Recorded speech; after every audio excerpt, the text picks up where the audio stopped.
예수님께서는 유대인으로 오셨는데 그 유대인들은 왜 예수님을 믿지 않는가 그렇게 생각하는 분들이 많이 있습니다. 그러나 지금 유대인들이 믿지 않는 것은 하나님께서 뜻하신 바가 있고 하나님의 섭리하에 있기 때문에 지금은 현재 유대인들이 예수님을 믿지 않고 있다. 이렇게 이해를 하시면 틀림이 없습니다.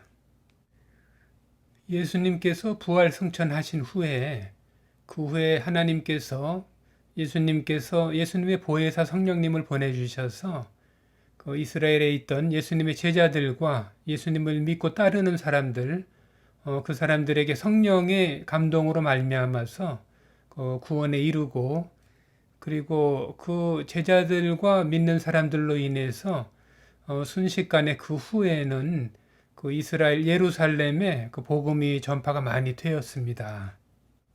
그래서 예루살렘에 많이 복음이 전파가 됐는데요. 뭐 베드로가 성령을 받으라 이렇게 복음을 전함으로 뭐 5천 명, 6천 명씩 이렇게 사람들이 그 거듭나고 또 돌이켜 회개하고 했다는 말씀이 성경에도 있지요.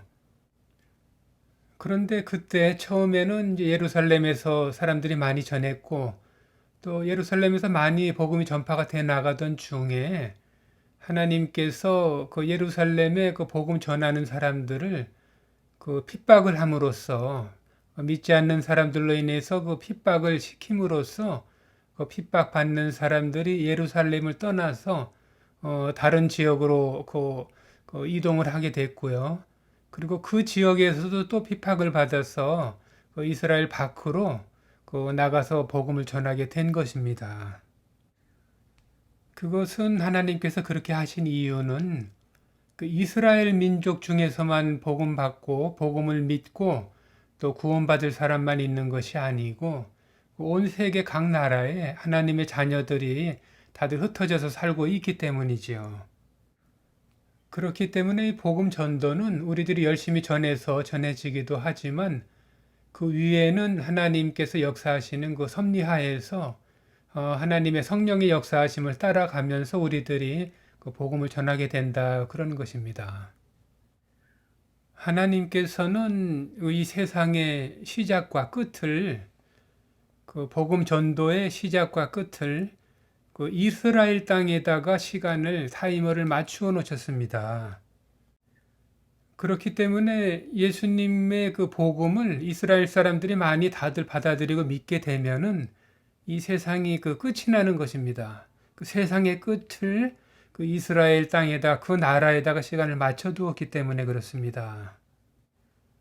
그래서 하나님께서는 이스라엘 사람들이 많이 그 믿음을 갖고 그 믿는 사람들이 많은 수가 그 늘어날 때 그때 일부러 예루살렘에 있는 그 예수님의 복음을 받아들이는 사람들의 마음을 일단 그 정지를 시키신 것입니다.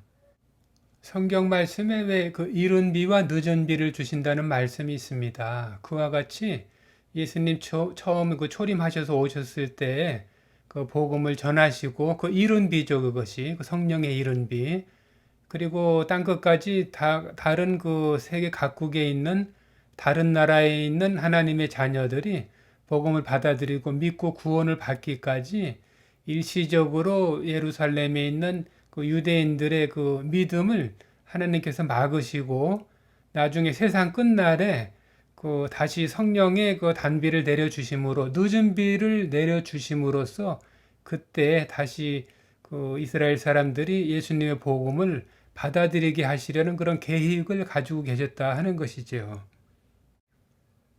예수님께서도 말씀하셨지만 그 제자들이 물어본 적이 있습니다. 그 세상 끝이 언제입니까? 그리고 얼마나 많은 사람들이 믿고 천국을 가겠습니까? 하는 말씀을 제자들이 그 여쭈어본 적이 있는데요.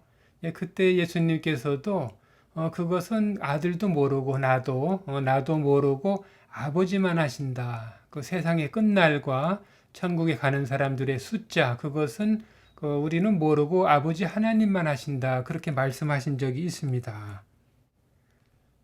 그래서 그때부터 그 이스라엘 사람들은 우리 이방 땅에 있는 우리들이 다들 믿고 예수님을 영접하기까지 그 사람들의 그 이스라엘 사람들의 마음이 완악하게 돼서 이제 하나님께서 그렇게 일부러 만들어 놓으신 것이죠. 그런 하나님의 섭리하에서 온 그 천하 만국의 복음이 전해지고요. 그렇게 되기까지는 그 이스라엘 사람들의 그 믿음을 정지시키고 그 이스라엘 사람들을 세계 각국으로 뿔뿔이 흩어져서 살게끔 그런 디아스포라를 일부러 만들어 놓으신 것입니다. 예, 그래서 그 하나님의 섭리 하에서 이스라엘에 있는 그 유대인들이 전 세계로 그 쫓겨나가서 살게 된 것이기 때문에 그 하나님의 그 역사하심으로 하나님의 도우심으로 그들이 살아나가게 되어 있어요. 그렇기 때문에 아무리 그 히틀러가 유대인들을 많이 죽이려고 했어도 그 유대인들을 다 죽일 수도 없고 그들의 나라를 다시 세워진 이 이스라엘 땅을 그 아무리 주변 국가들이 괴롭히려고 해도 그 이스라엘을 망하게 할 수가 없는 것입니다. 그것은 하나님께서 그 이스라엘을 그 지키고 계시기 때문이죠. 그 이스라엘 사람들의 유대인들이 나중에 예수님을 영접하고 받아들일 때 그때의 그 세상의 끝을 정해 놓으셨기 때문에 그 이스라엘은 주변 국가들이 아무리 괴롭혀도 그 이스라엘을 이길 수가 없습니다. 중동 땅에서 그 6일 전쟁이 일어난 적이 있었죠. 그 6일 전쟁 때에도 그 주변 국가고 중동 국가들은 나라들도 크고 여러 나라고 그리고 인구도 지금은 134개국에 흩어져 있는 그 모든 유대인들을 다 합하면은 한 1500만 정도 된다고 합니다. 그러나 그 당시에는 또 작은 숫자였었는데 이스라엘 민족들이요. 그 주변 국가들은 그 중동 국가들이 더 큰 나라들이 많고 그 인구들은 뭐 수억이 넘지요. 그 중동 국가 인구를 다 하게 되면은 그런데 그 나라들과 그 사람들과 전쟁을 했을 때 6일 만에 이스라엘이 그 승리를 한 적이 있습니다. 물론 그 전쟁은 이제 그 미국이 도와서 같이 도와줬기 때문에 승리를 할 수 있게 된 것인데요. 그러나 제가 생각할 때도 그렇고 하나님의 믿는 사람들은 그 미국이 도왔기 때문에 꼭 그 승리를 했다 그렇게 생각하지만은 않습니다. 그 미국이라는 나라가 전 세계를 지배하는 그런 패권 국가로 그리고 기독교 국가로 삶을 살아왔었는데요. 그 미국의 배경에는 그 하나님의 역사하심이 있는 것입니다.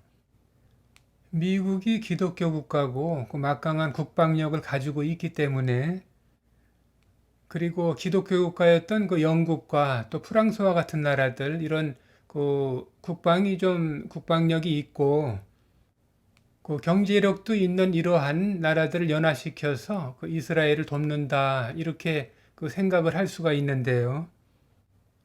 그것을 거꾸로 생각하면은 그 이스라엘이라는 나라의 그 세상의 끝날을 정해 놓으셨기 때문에 이스라엘이라는 나라를 보호하기 위해서 미국과 영국과 같은 나라들을 그 힘을 주시고 그 기독교 국가로도 만들고 그렇게 하나님께서 이끌어서 쓰셨다 이렇게 생각하시는 것이 그것이 올바른 생각인 것입니다. 그러니까 하나님의 섭리하시는 역사 안에서 생각하면은 그 이스라엘을 위해서 그 미국과 영국과 같은 나라를 그 막강한 그런 그 경제 대국이면서 막강한 군사력을 가진 그런 그 패권 국가로 하나님께서 쓰신다 하는 것입니다. 지금 현재는 뭐 미국을 당하는 나라도 없지만 그 이스라엘이라는 나라에 대적을 하게 되면은 그 나라는 그 반드시 망하게 되어 있습니다. 그것은 하나님께서 그 대적하는 나라들은 아직은 마지막 때가 아니기 때문에 그때 그 안에 그 이스라엘을 그 망하게 하려고 한다면은 그 나라들은 하나님께서 그 손을 보셔가지고 그 무릎을 꿇고 그 망하게 그 만들기 때문입니다. 그러나 이제 세상 끝이 오면은 그 세상 사람들이 그 세상 각 나라들이 연합을 해서 그 아마겟돈 전쟁, 그 마지막 전쟁 때 그 이스라엘을 상대로 전쟁을 해서 그 이스라엘의 그 모든 유대인들, 이스라엘 사람들은 다 죽게 되어 있습니다. 세상 끝에는요. 그리고 이제 그 후에는 그 이스라엘에서 그 마지막으로 믿게 된 예수님의 복음을 믿고 그 영접하는 그 유대인들은 다들 천국으로 가고 이 세상 사람들은 그 불의 심판을 받아서 그 지옥의 멸망의 길로 들어가는 것입니다. 그러면 우리들은 어떻게 될까요? 우리들은 그 마지막 때에 유대인들의 남은 자들이 그 예수님을 영접하기 이전에 우리들은 다 천국으로 이미 그 올라간 상태가 되는 것입니다. 이방 땅에 모두 흩어져 있는 하나님의 자녀들은 예수님을 믿는 사람들은 천국으로 올라가고 그 마지막 때에는 세상 사람들만 남아 있고 그 이스라엘의 그 믿는 사람들이 최후에 남아서 그 최후의 일전을 한 다음에 그 아마겟돈 전쟁을 치른 후에 그렇게 천국과 지옥으로 그들도 그 나누어서 그들의 갈 길을 간다 하는 것입니다. 자, 그럼 성경 말씀을 통해서 이 세상의 구원의 시작이 그 유대인으로 시작해서 어떻게 유대인으로 끝나고 그리고 세상 마지막 때에 어떻게 유대인들이 또 예수님의 복음을 받아들이는가 그때는 언제인가 하는 것을 성경 말씀을 한번 보겠습니다. 로마서 11장 25절 형제들아 너희가 스스로 지혜 있다 함을 면키 위하여 이 비밀을 너희가 모르기를 내가 원치 아니하노니 이 비밀은 이방인의 수가 들어오기까지 이스라엘의 덜어는 완악하게 된 것이라. 그리하여 온 이스라엘이 구원을 얻으리라. 네, 이 말씀은 세상 사람들에게는 비밀스러운 것인데 우리 예수님 믿는 사람들은 너희들이 알기를 바란다. 그런 말씀입니다. 이방인들의 수가 하나님께서 정해놓으신 수가 있는데 그 수가 차기까지 하나님께서 길이 참으시는 것이고 그 수가 하나님께서 정해놓으신 수가 차면은 그것이 이루어지면 이스라엘은 그 다시 그 완악하게 되어서 예수님을 믿지 않던 유대인들이 그 완악한 것이 다시 풀어지고 예수님을 믿게 된다 그런 것입니다. 그렇다면 그때는 언제인가? 그것은 또 다른 성경 말씀이 있습니다. 마태복음 24장 32절 무화과 나무의 비유를 배우라. 그 가지가 연하여지고 잎사귀를 내면 여름이 가까이 온 줄을 아나니 이와 같이 너희도 이 모든 일을 보거든 인자가 가까이 곧 문 앞에 이른 줄 알라. 네, 이 말씀과 같이 예수님의 말씀과 같이 내가 문 앞에 이른 줄 알라 그런 것은 이 세상에 예수님께서 다시 오신다는 것, 그 재림을 말씀하시는 것이죠.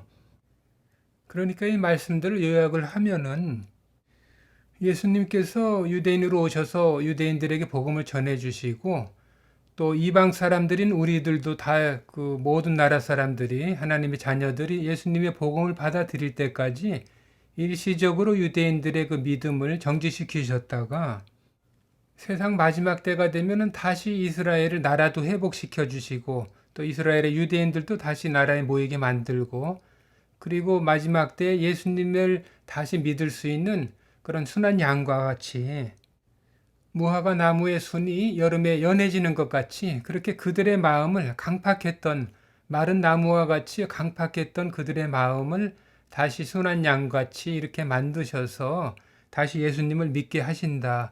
그 이른 비와 늦은 비 중에서 늦은 비의 그 성령의 비를 다시 내려주신다 하는 것입니다. 그러니 이 마지막 어려운 영적 시대에 많은 이단들이 마지막 때와 또 예수님의 재림의 시기를 가지고 우리 믿는 사람들을 미혹을 할 때에 세상에서 일어나고 있는 다른 일들보다 유대인들의 예수님의 복음을 믿고 받아들이는 상황을 우리들이 살펴봄으로써 말세의 끝과 예수님의 재림에 대해서 재림의 시기에 대해서 우리들이 판단하고 알 수 있다는 것을 알고 살아갔으면 하는 마음에 오늘 또 영상을 올리게 되었습니다.